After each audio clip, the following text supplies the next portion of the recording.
Hello, नमस्ते, सत श्री अकाल। आई होप आप अच्छे होंगे। मैं भी बहुत अच्छी हूँ। और थोड़ा डिले हो गया ये व्लॉग। ये था धनतेरस वाले दिन का व्लॉग। और ये थी मेरे घर के पास शॉप। अगर आपने गेस कर ली है, अगर आप कानपुर से बिलोंग करते हैं तो बताइए ये कौन सी शॉप है। ये बहुत ही फेमस शॉप है हमारे एरिया की। और यहाँ पे इनके पास बहुत ही प्यारे प्यारे द्वार बंधन यूनिक तरह के मिलते हैं। और ये बहुत ही अच्छा इनका सामान प्रीमियम क्वालिटी का होता है। मैं मोस्टली अपने बच्चे का सामान इन्हीं की शॉप से लेती हूँ।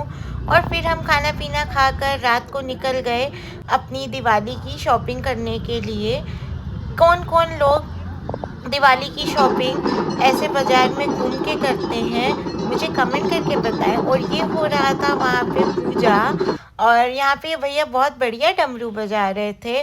फिर हम लोग ने बाजार को एक्सप्लोर करना चालू कर दिया गणेश लक्ष्मी जी की मूर्ति लेने के लिए। हम लोग हमेशा मिट्टी की मूर्ति लेते हैं। और मिट्टी की मूर्ति ढूंढना एक बहुत बड़ा टास्क होता है। कहा जाता है मिट्टी की मूर्ति से ही पूजा करना शुभ माना जाता है। फिर हम लोग बहुत देर तक घूमे फिरे।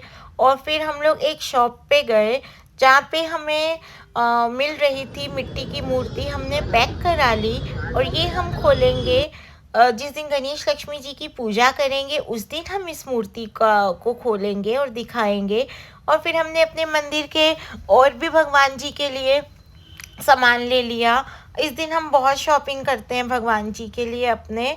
और ये हमने सब चीज़ें खरीद ली। और फिर मेरी बेटी को गन खरीदनी थी, पटाखे खरीदने थे। और वो अपने पापा के साथ गन और पटाखे लेने लगी क्योंकि मुझे तो बहुत डर लगता है। मैं तो इन दोनों को दूर से कैप्चर कर रही थी क्योंकि मेरे को तो डर लगता है। मैंने कभी पटाखे नहीं बजाए। किसने कभी भी पटाखे नहीं बजाए। ये देखिए ये कितनी मेहनत करते हैं, कितना ये एफर्ट डालते हैं हर चीज़ में। और गणेश लक्ष्मी जी की मूर्ति के बाद हम लोग सारा सब बाकी का सारा सामान खरीदते हैं। जैसे रुई हो गया, दिए हो गए, बाती हो गई। ये सब चीज़ें हम मूर्ति खरीदने के बाद करते हैं। रात के 12 बज रहे थे और बाजार में ऐसी रौनक थी कि जैसे अभी शाम का 5 या 6 ही बज रहा हो। फिर हम लोगों ने थोड़ा खाना पीना खाया, ज़रूरत से ज़्यादा थक गए थे तो फिर सोचा कि अब घर की तरफ प्रस्थान करना चाहिए। और फिर हम तीनों निकल पड़े घर की तरफ क्योंकि बेटी बहुत ज़्यादा थक रही थी। उसको लग रहा था अब घर जाके रेस्ट करते हैं। और नेक्स्ट दिन थी छोटी दिवाली। आप बताइए, आप धनतेरस वाले दिन मूर्ति खरीदते हैं कि छोटी दिवाली वाले दिन खरीदते हैं? और फिर ये थे द्वार बंधन प्यारे प्यारे से, और कितने प्यारे लग रहे थे देखने में। इस दिन की वाइब भी अलग होती है। अब मैं नेक्स्ट के ब्लॉग में बताऊंगी कि मैंने आगे के ब्लॉग में क्या किया।